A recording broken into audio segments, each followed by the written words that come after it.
watching Spilling Ink.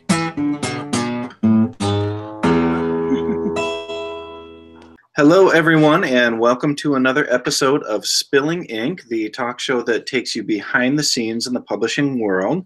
Tonight we have with us Mirren Hogan and Kelsey Barthel. How are you guys doing tonight? Very good. Awesome. Awesome. It's a lovely, freezing cold evening here in Michigan. Unlike me, my co-host, Katie, is in the lovely Las Vegas. How are you doing out there, Katie? Staying nice and warm? Yeah, but we've got a cold front coming in. It's going to get to 50 degrees tomorrow. Yeah, that's ridiculous. 50 degrees was like the high for the last 2 months here. What do you think about that? Yeah, you whoop-de-doo for us? No? No whoop-de-doo? Oh, all right. We're not performing tonight. All right. Well, Kelsey, can you tell us a little bit about yourself? I'm from Edmonton, Alberta, Canada. It's a little colder down here. And I've just put out a book called Beyond the Code.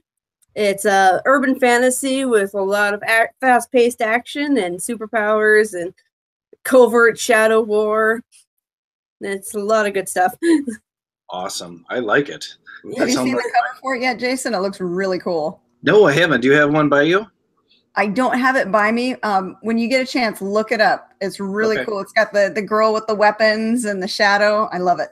Nice. I like it. I like it. Now, what about you, Mirren? Tell us a little bit about yourself. I know you've been on the show, but that way we can refresh our viewers' memory. It's been a little while. I'm from Australia, where it's currently summer, so sorry about that. Sorry that it's hot here. And I'm releasing a new fantasy trilogy, and the first book of that comes out next weekend. And that's the first book of the Dragon Hall Chronicles, because apparently I'm obsessed with dragons or something. Oh, all right. So tonight we're going to start out by talking about some new releases we have coming out. Kelsey, what is your book that's coming out real soon called? What's the title? It's called Beyond the Code. Beyond the Code. Okay, awesome. And this sounds like a action adventure with some fantasy thrown in too? Yeah, very much urban fantasy because we have people with superpowers, very like a underlining shadow war under the guise of everyone of the mundane world, basically.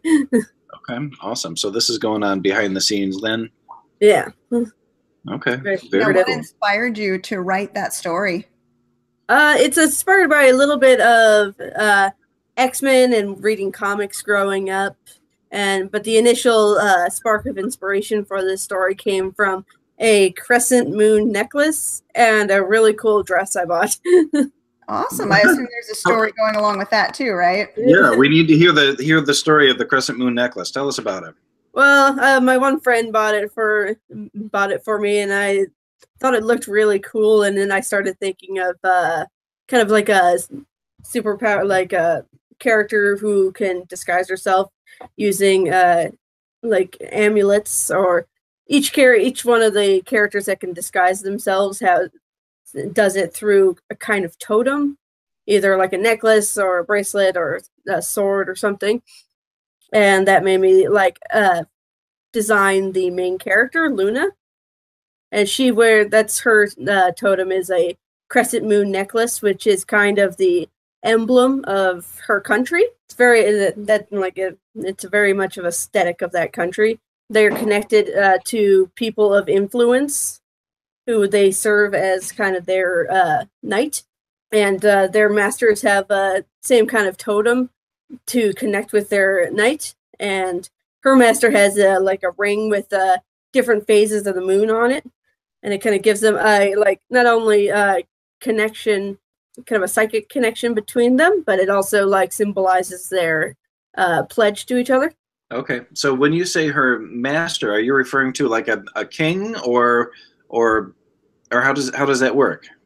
It's through the prologue of the book. It says how these people were just like these superpower people didn't know where they belonged or like what they were, and they eventually someone came along who was one of them but more powerful than any of them, and he gathered them up and gave them a place to belong, and he became their king.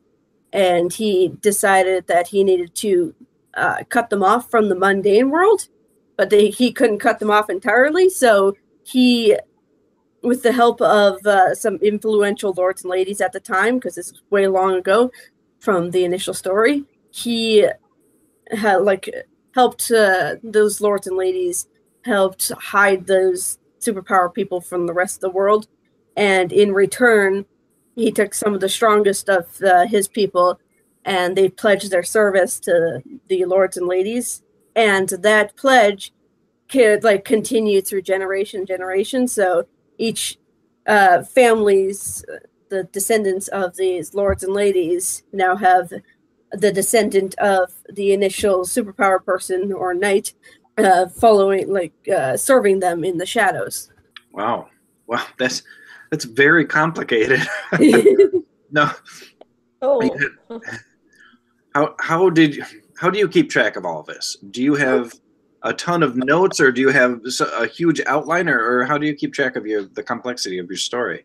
I am very much a plotter. I write down and plan out everything before I write anything, just to make sure there's no plot holes or anything like that.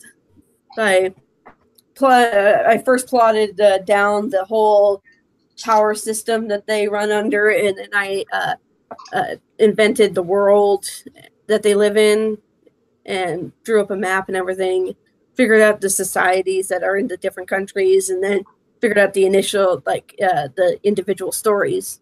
That's intense and awesome. I wish I was that organized. I would be so much more productive, I think. I have a lot of notebooks. That's awesome.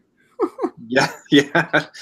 Mirren, what do you have coming out? You're releasing the first book in a trilogy coming up next weekend. Is that right? Yes, the first book's called Dragon Haze.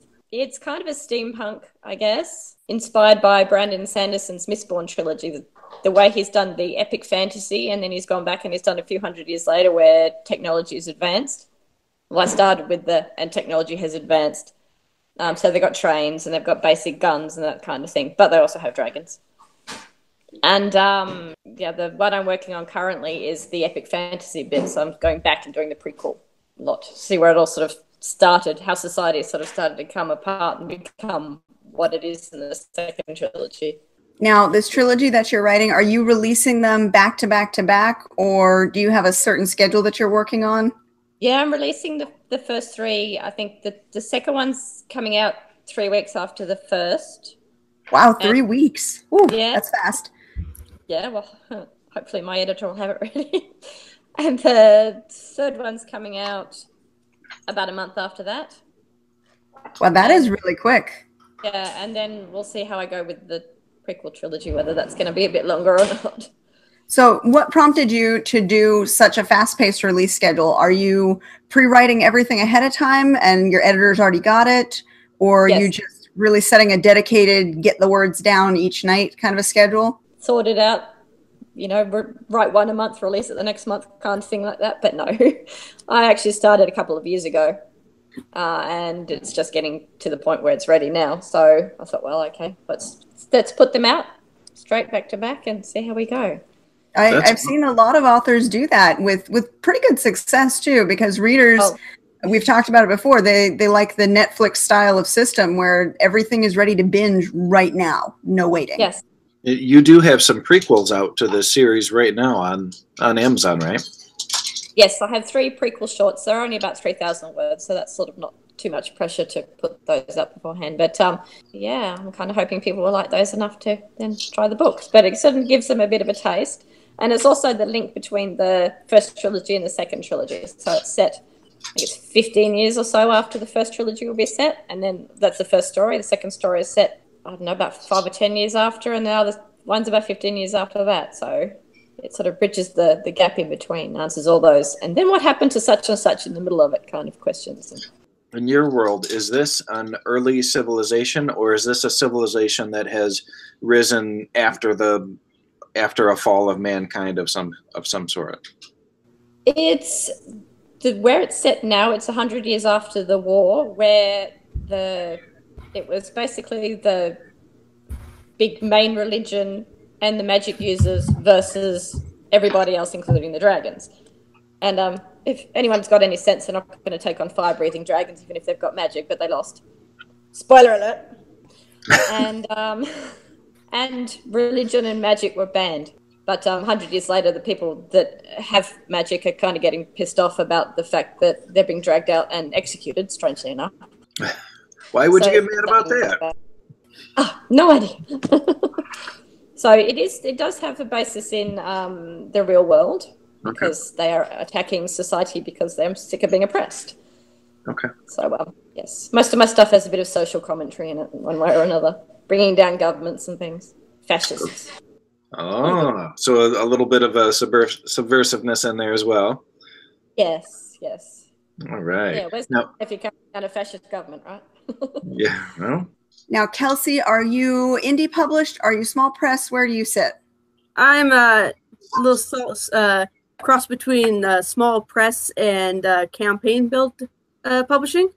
I'm through inkshares.com, which is a website that you can start a campaign with your book, and if you get so many pre-sales, they agree to print and publish your book. Okay, and tell us light about publishing. that. How did you find that? That's something I don't think we've explored before. Well, someone put a link on it because they worked with the Nerdist podcast, and they were doing a contest for fantasy novels, for fantasy novel campaigns. And that got me onto the website. I didn't end up joining the contest because I didn't feel like I was ready for it yet. But that did get me onto the website, and I started my own campaign. And and I got to the light publishing, which was called Quill. They don't have that one anymore, but I still made that and got it published. And now I'm trying to do the marketing thing. Now, how do you approach your marketing? So far, I've been I was lucky enough to get a decent publicist for a very affordable price, and he's setting me up with interviews. I've been in our local paper, and before I did that, I would basically just try and put a little bit of ads on Facebook, and it's basically just a lot of trying to reach out to everybody you can and spreading the net as far as possible, hoping you catch somebody. Yeah, definitely. Yeah. Now, is Beyond the Code, is that already released, or is that going to be a new release? It was released January 30th, so not that long ago. Okay, awesome. So now are you getting out and doing signings at the bookstores and things like that? Yes, I am. I've already done a signing. My book launch was at the local comic book store called Happy Harbor Comics. Okay. And I also have another one set up at another local one called Variant Comics. And I'm going to be at the Owl's Nest bookstore in Calgary, Alberta in May. And I'm also planning on doing showing up at the writers convention in Calgary called When Words Collide. So it's a local stuff, but that's another awesome thing that the website made it really easy to do, was to reach out to your followers and to get more followers for that. And you can reach out to them, talk to them, send them updates. And I also have a Facebook page that I post all my interviews and stuff on. That's awesome. Now, as far as your new release, are you happy with how your book has been received so far? Did you have a pretty good release in your opinion? I think I had a pretty good release, considering this is not only the first book that I've ever published, it's also the first book I've ever written. This has actually gone far and above anything I could have expected for my first book. The sales are still pretty small, but they're pretty steady. I've sold a couple to Barnes and Noble, and people have been buying them through Amazon and Indigo and through the Inkshares website. So can we explore a little bit more about the Inkshare website? I want to really understand how this works. Do they take your work and they do all the formatting, the cover art and everything, or how much input do you have on that? Once you get through the campaign, they hook you up with an editor that they pay for, and you get it edited, and then they do all the formatting. You don't get them to pay for a cover artist if you're on a light publishing like I was, but if you make the full publishing, the full publishing campaign, then they do pay for that as well. They hook you up with a cover artist, They did get me a discount for a cover artist, though. So that was pretty good. And then as far as your royalties and distribution, they obviously put you out on Amazon and Barnes & Noble, all the normal places. Do you get to see the sales as they come in? Yeah, they said they have the dashboard reports that are added up as soon as they get the information. And it's pretty comprehensive. That they tell me who buys the books and not necessarily if they're bought by like wholesale, not necessarily where they're going to, because it's available not available up there, but like you get a report on how much royalties you get and sales and all that stuff. So you create a campaign, basically a pitch for this book, and if you generate enough interest and you have enough pre-orders, they will then pay for your editor and then hook you up with a cover artist to get going on it. Yep. That's pretty cool. Now, without getting too personal, what kind of royalties do you make on something like that? Do you get to keep most of your royalties, or are they keeping quite a bit of them? For the light publishing, you actually get a bit more royalty than full publishing because they don't put as much services into it. You kind of are meant to do your own marketing and everything. If you get the full publishing, you get lesser royalties, but you have more of a chance that it's going to be a success because they put their whole marketing team behind it. But it's still a pretty good royalties compared to some of the stories I've heard about big publishing houses. Cool. I don't want to get into exact percentages for the higher stuff, just in case I'm wrong. No worries there. It's just interesting to see that there's another option out there that we hadn't heard of before. So that's why we're kind of, grilling you with questions, because this is brand new to us. Now, Mirren, since you've got new releases obviously coming out back to back to back, how are you handling the marketing on this? At the moment, I'm advertising them through my newsletter and through Facebook and Twitter. The first book anyway. When the third book comes out, I'll do a lot more marketing then. I'll probably do Facebook ads, AMS ads. Oh, BookBub, I'm sure that'll fall in my lap. Yeah, BookBub is I don't even know. I don't even try now. It's like, oh God, it's Katie, tell us about that book that's sitting behind you there. It looks all fancy and official. Oh, the Go Publish Yourself, my handy dandy guide to self-publishing success. Yes, you've been doing some speaking engagements recently, correct? Everything you need in one handy dandy little guide. I might have to read that and restart myself on all of this. Yeah. Well, you're working with the small press publisher now, so you're working with the big guys and learning all kinds of new skills. So I want to trade secrets with you now. Oh goodness. Well, we'll let you know this coming fall. We're going to be doing something very similar to what Mirren is doing. We're releasing in September, October, November, or maybe even a little bit tighter than that. So we'll see how that works. I've never done it before. I've always been a one book a year kind of guy. So I think that doing it a little bit more quickly will have a positive end result. We've talked about it before with a bunch of different guests that, especially those who know about that 20 books to 50K group, that the rapid release system, the writing to market, and really targeting your genre are so important to your book's initial success. But aside from the initial jump that you get at release, you still have to maintain that interest, because otherwise you get a high spike and then you fall back down. So beyond that initial oomph of rapid release, let's say you're 3 months out, your 3 books are done. What do you do? How do you keep that interest alive?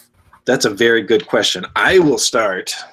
I will give my answer, which is not going to be very satisfying for people. That is that I have not figured out how to keep that interest alive. Now, my very first story was The Cold Room, and it did pretty darn well for me, and I didn't really have to do a whole lot. It just kind of did its own thing, and it was miraculous like that. It was one of those where I just got lucky, and then after a year and a half or so, it kind of petered out, and I've never been able to get it back to where it was that first year. And all of my subsequent books will sell maybe a couple copies a day and just kind of do that and do their thing. But I haven't found a good way to keep people really interested. And I absolutely hate spamming people with ads.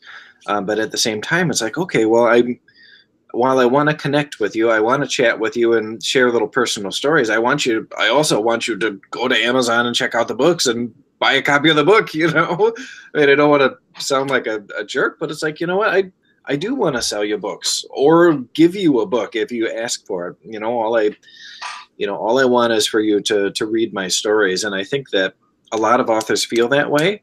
I feel like a lot of us maybe aren't expecting to get rich, but really just want to share our stories with people. But at the same time, we all still have bills to pay. We all have, maybe a husband or a wife that's working their butt off to help us out with being able to take the time to live our dream.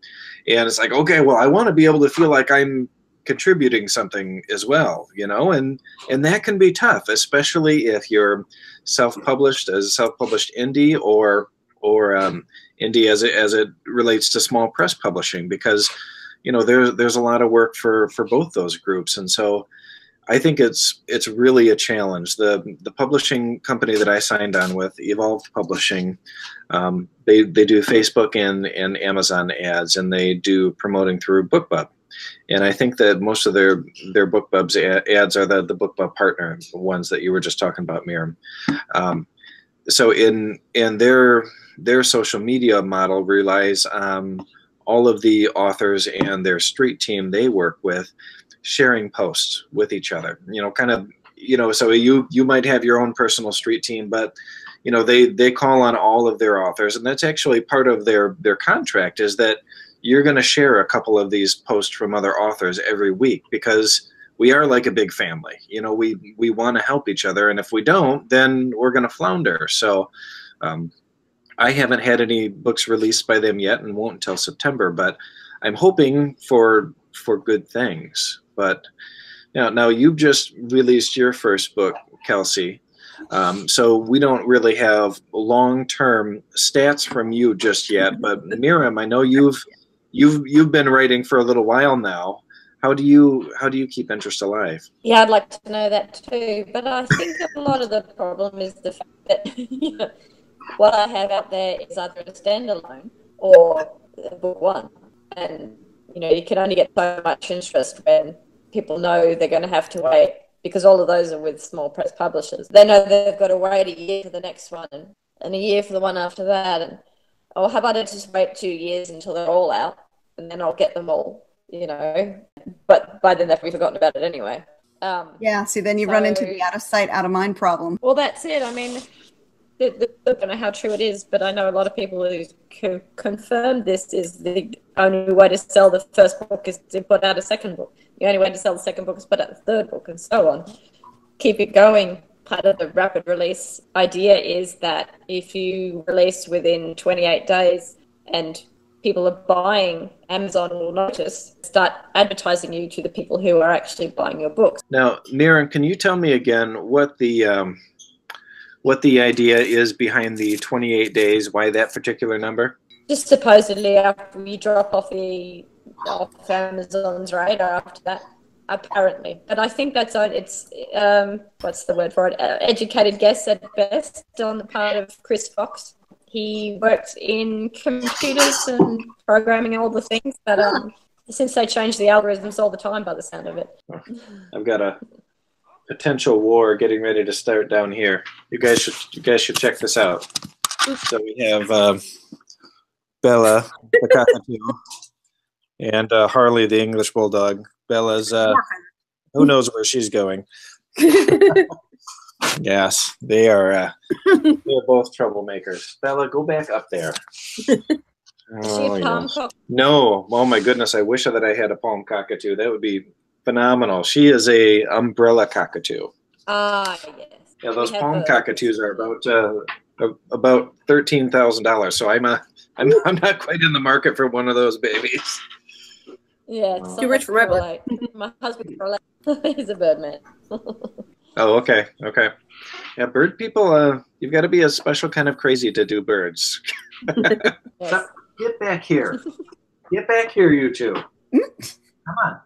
Now, Kelsey, I know we don't have any data on you yet because you've got a brand new release, but do you have anything in the works right now for the next month or 2 months, say, to get the word out, other than doing, like you said, the signings in bookstores? Mostly it's just continuously sending out the Twitter updates and stuff like that. I don't have anything like financially, like with ads and stuff. I'm kind of depending on interviews and stuff like that to get the word out about me so far. So it's been working out pretty good. What are your thoughts on the whole, you need to write the next book in order to promote the first book? Do you have one waiting in the wings? I am working on a sequel right now. It's not finished and nobody's asking for it yet, but hopefully I'll be able to figure out some way to publish it once it's done. Because some people, like some of the people who have read the first book all the way through, they're just like, oh, please say there's a second one. Well, that's the kind of feedback you absolutely want to hear. That's the reaction you want. Yeah. Now, do you read a lot of urban fantasy, Kelsey?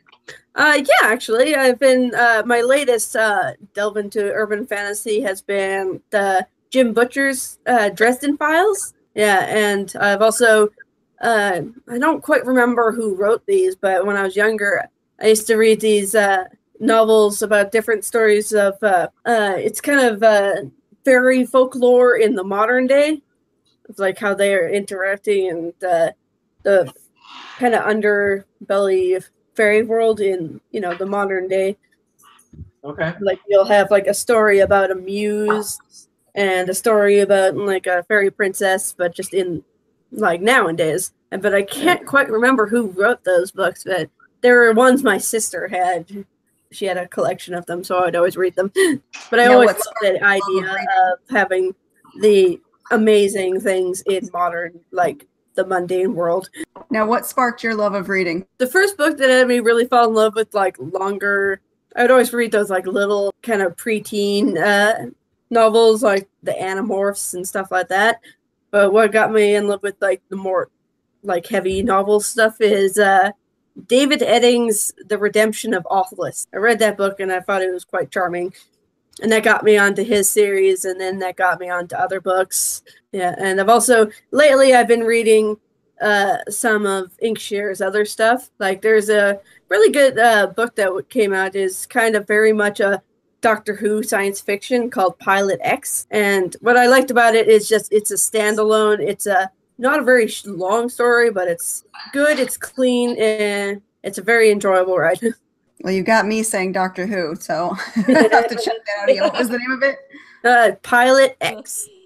Pilot X. Okay, I'll have to look that up. I just started watching Doctor Who. One of my co-workers has finally convinced me to start it.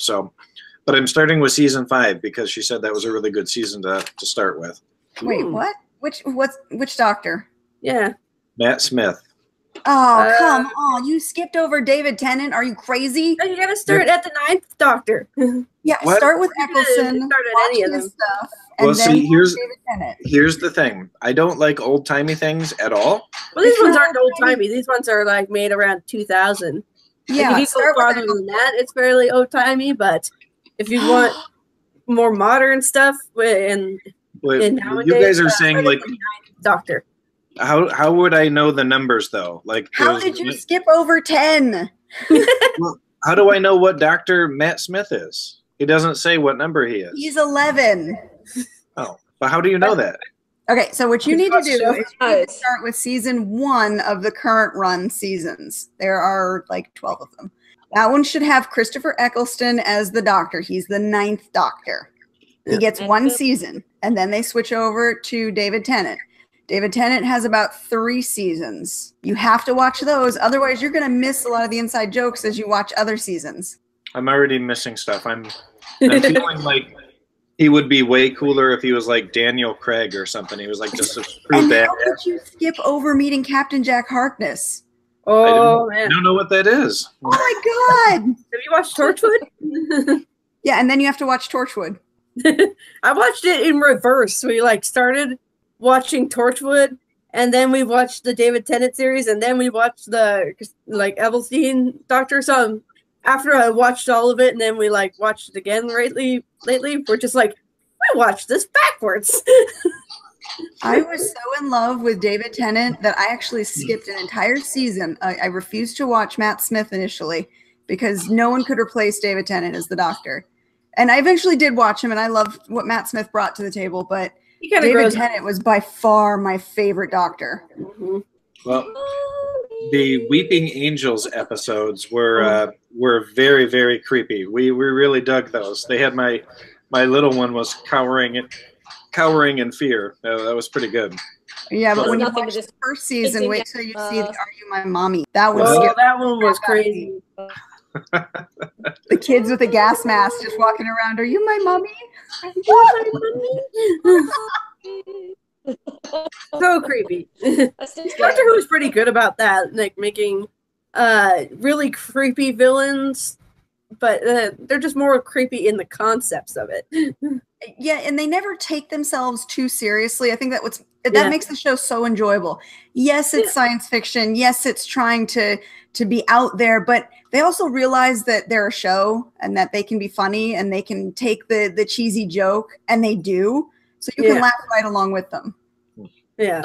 I also like how Doctor Who is like always trying to do its own thing, like trying to do something unique. And I like that each Doctor brings something different to the table too. Mm-hmm. And that's actually, it's great as a character study too, because the story is essentially the same across all of the generations of the Doctor, but it's because of the Doctor and who he chooses as a companion that really drive where they're heading. Boy, did we get way off topic today. But you know, Doctor Who. We can make it work though. We can make it work because Doctor Who has had a longevity and he's got many, many fans and followers throughout the years. How do we get some of that for ourselves? How do you get Doctor Who fans to buy your stories? You know, you go to Comic-Con for one. It's crazy that the only reason they started the whole regeneration trend is because the guy who played the first Doctor got sick and couldn't be the Doctor anymore, but they still wanted to do the show. So they're like, oh, let's have him just morph into another person. And like, we can do this forever. And they have too. They were at their 50th anniversary not too long ago. Yeah, it's absolutely insane that show has had such popularity and such a huge following, and everyone can name their favorite Doctor. Oh yes, only name one Doctor. And then what's funny, if you do any like Comic-Cons, you see all the different Doctors being represented. I got one shot one time where I had a 9, 10, 11, and 12 in a row. Cool. I once dressed up as the 4th Doctor for Halloween. Oh, with the big scarf, right? Yeah, with the big scarf and the fedora. Tom Baker. Yes, that's right. I just loved his outfit. Bring on 13. 13's going to be the girl. Yes, bring it on. I can't wait to see what she brings. No, I'm wondering, does the Doctor ever actually do laundry? Because he took the clothes from the hospital and he's wearing them every day. Like, does he clean those or does he just not perspire or something? Because it's a human body, right? I don't know. I'm confused about a lot of the things that happen in this show. I think that's a free license for you. You're just supposed to smile and nod and enjoy it. Yeah. Go along with the ride. Well, he's very funny, but the first episode I watched, I was like, I don't get it, because I usually don't, like, I wasn't expecting like goofy science fiction. I thought it was like this hard-hitting science fiction show, and I'm like, what is this thing? But have you seen the Cybermen yet? Have I seen what? God. If you look at the Cybermen and the Daleks, I mean, come on, you can't expect this to be a hard-hitting science fiction show. Well, I had no idea. So I did meet the Daleks, which in the Daleks he said were like the worst thing in the world. And I'm looking at these, I'm like, they look cute. They're like R2D2. That's what everyone who it comes over to my house while I'm watching that show and sees it, they're always like, what is happening? Because it's a really hard thing just to jump into because it's so crazy at times. And there's a lot of inside jokes you have to follow you gotta along. really just immerse yourself into it. Speaking of the girl, like the new girl one, the new doctor that's gonna be a girl, like everyone expects me to have like already have an opinion of what I think about her yet, and I'm like, I don't know what I think about her yet. She hasn't done anything. Right? Like, I think some of them expect you to like her just because she's the first girl one. I'm like, that's great, but I don't really know yet. Well, the internet exploded into an uproar when they announced that the 13th Doctor is going to be a woman. Like, people hated it or people loved it. And I'm like, you shouldn't really have an opinion on it yet because they haven't. She showed up and that's it. They don't know what she's going to be like yet. And praying for, and they won't do it, but I would love it if they would bring John Barrowman back as Captain Jack, since now they've got a woman doctor, because as big of a flirt as he is, it would make for a hilarious episode with him just going, dude, I was a guy 10 minutes ago. He was like, what? And then, of course, Captain Jack being bisexual, he could be like, yeah, so? I just want to see him flirt. I just want to see it.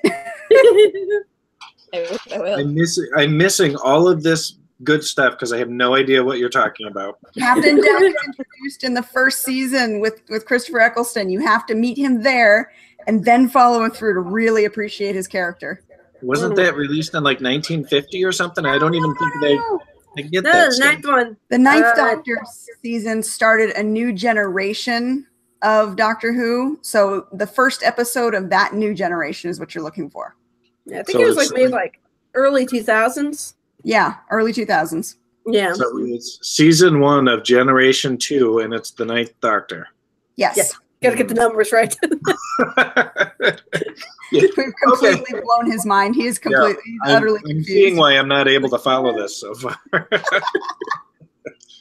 I've got my screwdriver here. Help me figure things out. Expecto Patronum. It was funny when they did the 50th anniversary and you had the 10th and 11th Doctor together comparing screwdrivers. That was funny. Yes, and neither of them work on wood. Well, in this episode, one of them we just watched today, Rory has a little flashlight and the Doctor pulls out his giant UV torch and Rory was like, yours is bigger than mine. And he was like, let's not get into that. And I thought that was funny. Good British humor. I loved Rory. Everyone keeps saying that, and I haven't got a lot of personality out of him yet. This is the first episode he's really been in the whole episode. So he takes a little bit to warm up too. I just remember Rory the Roman. Oh, yes. Syrian. Best husband ever. Yeah, best husband ever. Oh my God. And then their goodbye. I cried at their goodbye. Hey, no spoilers. They all go somewhere. That's River Song's catchphrase. Spoilers. What? Spoilers is her catchphrase? Yeah, she's the Doctor's wife. I did meet her in the Weeping Angels one. That's right. That was the first one I saw her in. She was first introduced in the Dark Library. I'm not sure what that is. That was a freaky, scary episode too. Oh yeah. What Doctor was that? That was 10. In what season? That was towards the end of his run. And what one am I at now? Seasons on this. Yeah, he ran for 3 seasons. That one was probably the last season for him. So you're probably looking at season 4. So that would be David Tennant then? Mm-hmm. Yeah. Okay. 10. And River Song goes all the way up to 12 too. Wow. She has appearances all the way up to 12. Well, she should be in prison from what I understand. Depending on which timeline you're in. Yeah.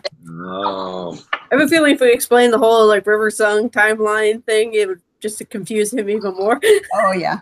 Probably. I'm very easily confused. But that's the thing though. It's back to that longevity issue. They have consistently maintained a world that people want to learn more about, and as they add characters, they find ways to fit them in there, and it adds to the mystery, it adds to the love. Yeah, if you can connect with your readers and give them something that they will absolutely love, they will come back for more. David Tennant is Barty Crouch Jr.? Yep, he is. He was the Doctor? Yep. He's evil though. Nope. He's a freaking Death Eater. He's absolutely lovable. Death Eater. Evil in Harry Potter. You should watch Jessica Jones. Oh, he plays a wicked guy in Jessica Jones. Oh God, he's so creepy. Yeah, I have watched the first season of that, and he's pretty good in that. He plays a really good bad guy, so he's actually likable in Doctor Who. Absolutely adorable. Oh, yeah. This is a whole strange new world I've wandered into here. All right, well, what else do we want to talk about tonight, Katie? We kind of got sidetracked, and we're running an hour now. We completely derailed, but that's what happens when you bring the doctor up. Yep. Oh, Katie, I forgot to tell you that I ran into someone the other day who had read the Plague of Dragons book, and she said that her favorite story was the one about the guy who turned into a human and went to the other island and fell in love with the girl. I was like, oh, well, that's cool. Oh, good. So, oh, wait, that wasn't yours, was it? No, that was mine. Was that mine? That was my story, wasn't it? Yours was the separated lands. Yeah, I know. And you were supposed to finish it too. I need to know what happens, dude. Oh, but she really liked Molten Heart. Are you gonna finish it? Actually, I'm revising it right now to expand it a little bit, and I'm including it in a box set that's coming out in the spring. I don't know the actual date right now. Mirren, do you know the date? Hey, first, I was going to say, yes, we should be plugging the heck out of that, shouldn't we? 1st of May on the Horizon box set. Yes, and Mirren's actually in that one too. She actually pulled me into that set. So I was like, oh, I can do this. I can revise and expand it. I wanted to do that anyways. And it'll be in a great box set filled with stories that are definitely on the fantasy spectrum. Some are a little more in the steampunk area. A lot of them are low-tech stories. Well, yeah. So sorry, guys, that we didn't. We weren't really all business tonight. We kind of went off in different directions here, but it was still fun. Thank you again for joining us on another episode of Spilling Ink, the talk show that takes you behind the scenes in the publishing world. And thank you again to Mirren and Kelsey for joining us tonight. It was awesome to have you guys on. Awesome to have us. Yes, and we look forward to reading all of your books that are coming out. And we'll be putting up links on the YouTube video so that people can go to your website and check out where to get your books. Awesome. Excellent. All right, guys. Well, we'll catch up with you a little bit later on. Thanks again.